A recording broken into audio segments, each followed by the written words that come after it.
अस्सलाम वालेकुम दोस्तों, मैं आपको परफेक्ट वेब सॉल्यूशंस की तरफ से रिस्पॉन्सिव वेब डिज़ाइन के एक और क्रैश कोर्स में खुशामदीद कहता हूं। दोस्तों, मेरा नाम इमरान कासिम है और आज के इस क्रैश कोर्स के वीडियो ट्यूटोरियल में हम सीखेंगे विड्थ और हाइट को कंट्रोल करने के डिफरेंट तरीके। मतलब जो आपके ब्लॉक लेवल एलिमेंट्स हैं HTML के, उनको हम CSS की विड्थ और हाइट की प्रॉपर्टीज़ के थ्रू किस तरीके से कंट्रोल करते हैं और किस तरीके से उनके रिस्पॉन्सिवनेस को हैंडल करते हैं यूजिंग टू एक्स्ट्रा प्रॉपर्टीज़ जो कि मिन और मैक्स के साथ है। मतलब हाइट और विड्थ के अलावा हमारे पास मिन विड्थ, मिन हाइट और मैक्स विड्थ और मैक्स हाइट भी मौजूद हैं। इनको हम यूज़ करते हुए किस तरीके से विदाउट राइटिंग मीडिया क्यूरीज हम अपने ब्लॉक लेवल एलिमेंट के कंट्रोल करते हैं विड्थ और हाइट को। तो दोस्तों, इससे पहले कि मैं अपने इस वीडियो ट्यूटोरियल को स्टार्ट करूं, मैं आपसे रिक्वेस्ट करूंगा कि अगर आपने अभी तक हमारे YouTube channel perfect web solutions को सब्सक्राइब नहीं किया तो काइंडली इसको सब्सक्राइब ज़रूर कर लें और साथ में मौजूद जो बेल का नोटिफिकेशन आइकन है उसको प्रेस करना मत भूलिएगा, ताकि आपको हमारी आने वाली हर नई वीडियो या सीरीज़ की नोटिफिकेशन मिलती रहें और आप उनसे अप टू डेट रह सकें। Thank you very much. तो चलिए शुरू करते हैं इस वीडियो ट्यूटोरियल को। तो दोस्तों, मिन और मैक्स को समझने से पहले हमें हाइट विड्थ को अंडरस्टैंड करना बहुत ज़रूरी है। तो यहाँ पर मैं VS कोड में एक HTML डॉक्यूमेंट ओपन किया हुआ है जो कि यहाँ पर हमारे पास ब्राउज़र में भी ओपन है।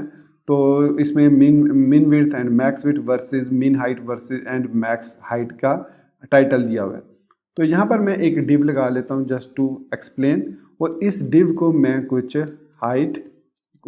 विड्थ हमेशा पहले लिखी जाती है, विड्थ को दे देता हूँ 400 पिक्सल, हाइट दे देता हूँ 400 पिक्सल और बॉर्डर दे देता हूँ 2 पिक्सल सॉलिड ब्लैक, और साथ में इसको बॉक्स साइजिंग दे देता हूँ बॉर्डर बॉक्स। अब ये बॉर्डर बॉक्स इसलिए मैंने दिया है ताकि वो इसकी जो एक्स्ट्रा मार्जिन और पैडिंग है उसको इसी 400 के अंदर ही कवर करे।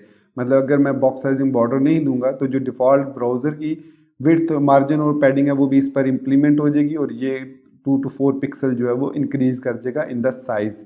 तो ध्यान में रखिए, रिस्पॉन्सिव वेब डिज़ाइन के लिए सबसे पहले आपको अपने डॉक्यूमेंट को रीसेट करना होता है ताकि उसके ऊपर जो ब्राउज़र स्पेसिफिक स्टाइलिंग है वो अप्लाई ना हो और आप ज़ीरो लेवल से, स्क्रैच लेवल से अपनी CSS को लिखें। लेकिन मैंने अभी यहाँ पर कोई नहीं रीसेट CSS अप्लाई नहीं की हुई। तो इस डिव को मैंने हाइट और विड्थ दे दी 400 पिक्सल और बॉर्डर दे दिया 2 पिक्सल और बॉक्स साइजिंग दे दिया बॉर्डर बॉक्स।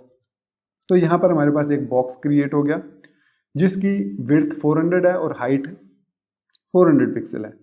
अब अगर हम बात करें इसकी रिस्पॉन्सिव की, तो अगर हमारे जो स्क्रीन का साइज, सपोज मैं इसको 600 दे देता हूँ ताकि हमें समझाने में आसानी हो, तो यहाँ पर मैं अगर इसको, ये देखिए यहाँ पर स्क्रॉल एक तो आ गया हमारे पास, तो दूसरा अगर मैं इसको लेफ्ट साइड राइट साइड से पकड़ के स्क्रॉल करता हूँ डाउन, तो आप देखेंगे कि यहाँ पर हमारे पास ये स्क्रॉल बार आ चुका है हॉरिजेंटली, जो कि इरिटेट करता है यूजर्स को और it is a not good practice. It's not a good practice कि स्क्रॉल बार आए हॉरिजेंटली।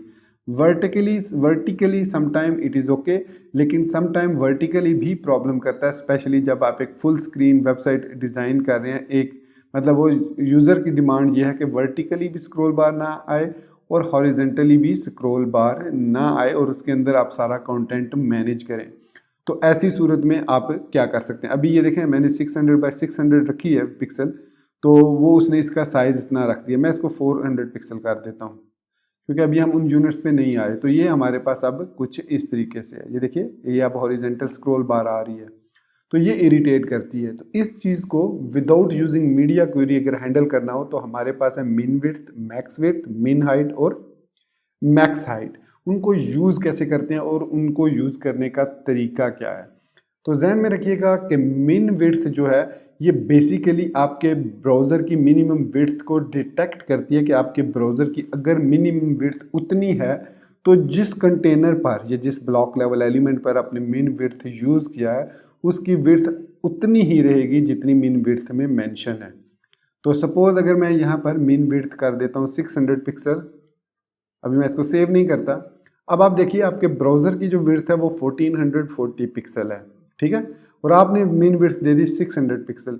तो जो ब्राउज़र है वो जो मिन विड्थ है वो डिटेक्ट करेगी कि हमारे जो ब्राउज़र की विड्थ है वो 1440 पिक्सल है, तो वो इस 600 को अप्लाई नहीं करेगी, बल्कि डिफ़ॉल्ट जो इससे प्रीवियस अगर इस डिव की कोई विड्थ है तो वो विड्थ उस पर सेट हो जाएगी। अभी आपने देखा मैंने प्रीवियसली कोई विड्थ सेट नहीं की हुई, तो ये ऑटोमेटिकली इसकी विड्थ को 100% कर देगा। सेव करते हैं तो ये देखिए 100% उसकी विड्थ हो चुकी है। लेकिन अगर मैंने इस डिव से पहले एक डिव और CSS लगाई है, उसमें मैंने विड्थ रख दी है सपोज कीजिए 500 पिक्सल, तो अब अगर मैं इसको सेव करता हूं तो इस ये मिन विड्थ अप्लाई नहीं होगा।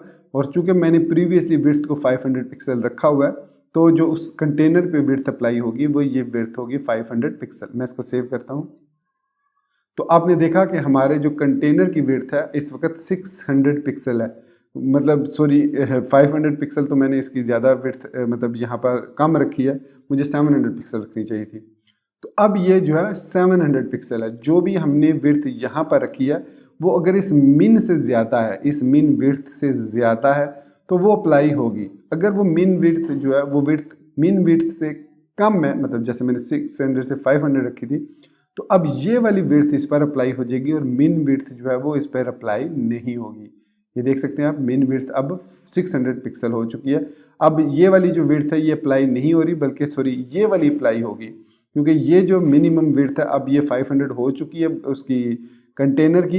लेकिन मिन विड्थ कह रहा है कि भाई मैंने इसकी मिनिमम विड्थ 600 रखनी है, मैं 500 विड्थ पिक्सल नहीं रख सकता इस कंटेनर की विड्थ को।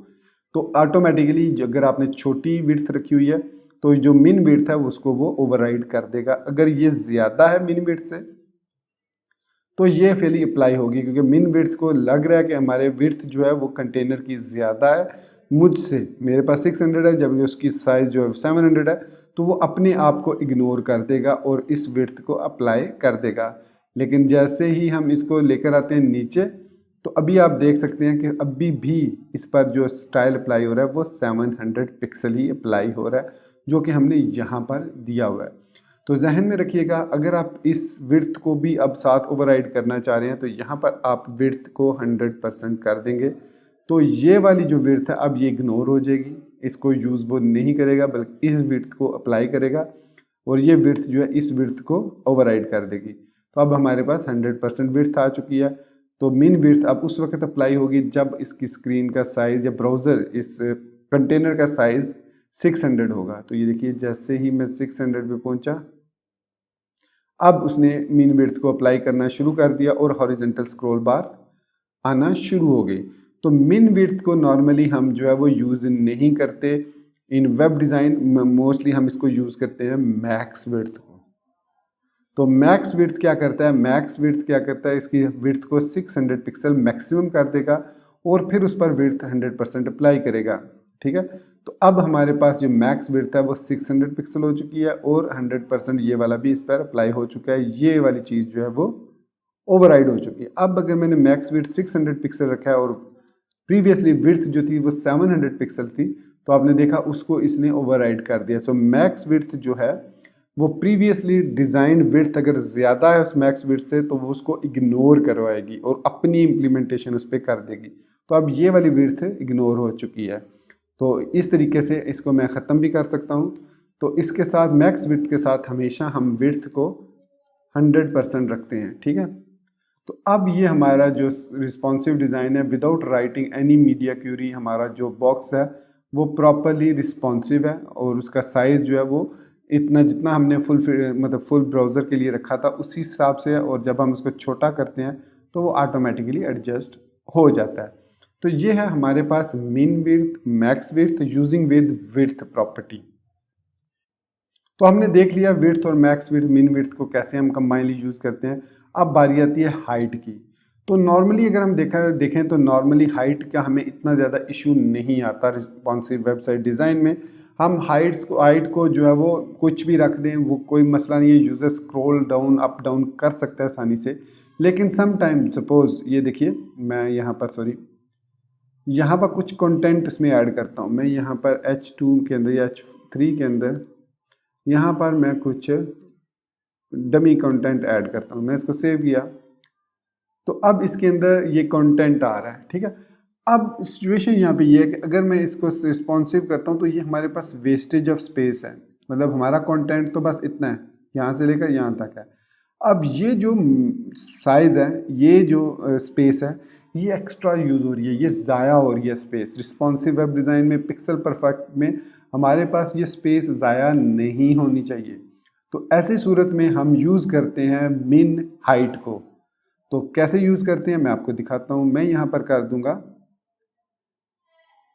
मिन हाइट 400 पिक्सल। तो ये इसको मिनिमम हाइट इतनी दे देगा। सपोज मैं इसको कर देता हूँ 100 पिक्सल मिन हाइट। मैं इसको सेव करूँगा। तो अब आप देख सकते हैं, मैं अगर इसको इवन मैं 50 पिक्सल भी कर दूँ तो ये जितना कंटेंट होगा उसके बराबर, उससे ज़्यादा ही स्पेस लेगा, उस कंटेंट के जितनी स्पेस नहीं लेगा। ये देख सकते हैं, उसका साइज उसी हिसाब से चेंज भी होगा। तो मिन हाइट इफेक्ट नहीं करता इस सूरत में, ठीक है। इस सूरत में हम यहाँ पर हाइट को 100% भी दे सकते हैं। तो ये आपके कंटेंट के अकॉर्डिंगली 100% साइज इसका हो जाएगा। लेकिन सपोज आप यहाँ पर चाह रहे हैं कि स्क्रॉल बार आ जाए, तो मैं यहाँ पर कुछ कंटेंट और ऐड करता हूँ। मैं यहाँ पर H3 में लोरम 50 और कंटेंट ऐड कर लिया। तो ये कुछ इस तरीके से बॉक्स का साइज़, क्योंकि हमने हाइट 100% रखी है या मिन हाइट रखी हुई है, तो ये इस सूरत में यहाँ तक इस बॉक्स का साइज़ इंक्रीज़ हो जाएगा। अब मैं ये चाह रहा हूँ कि ये बॉक्स का साइज़ सिर्फ इस H3 तक जो कंटेंट है वो शो करे, उसके बाद यहाँ पर स्क्रॉल बार आ जाए। तो ऐसी सूरत में हम अगर हाइट को यूज़ करते हैं, जैसे मैं इसकी हाइट को अगर 200 पिक्सल कर देता हूँ, तो अब आप देखेंगे कि यहाँ पर ये कंटेंट नीचे आ गया। तो इसके लिए एक और प्रॉपर्टी है ओवरफ्लो की, उसको मैं हिडन कर देता हूँ। बल्कि ओवरफ्लो कौन से, हम इसको, ये एक्स एक्सिस होते हैं हॉरिजॉन्टली और वाई एक्सिस वर्टिकली होता है। तो वाई में कर देता हूँ स्क्रॉल। तो अब क्या हुआ कि अब उसने इस साइज के साथ हमें यहाँ पर स्क्रॉल बार दे दिया। हमने यहाँ पर हाइट को फिक्स कर दिया 200 पिक्सल। इसी तरह हम इसको 300 पिक्सल भी कर सकते हैं। तो ये कुछ इस तरीके से हो जाएगी। हम इसको 220 भी कर सकते हैं, मतलब डिफरेंट हाइट्स दे सकते हैं, ठीक है। अब इसकी प्रॉब्लम ये है कि इसमें हमारे पास जैसे ही हम इसका साइज़ छोटा करते हैं तो ये फिक्स विड्थ ही रहेगी।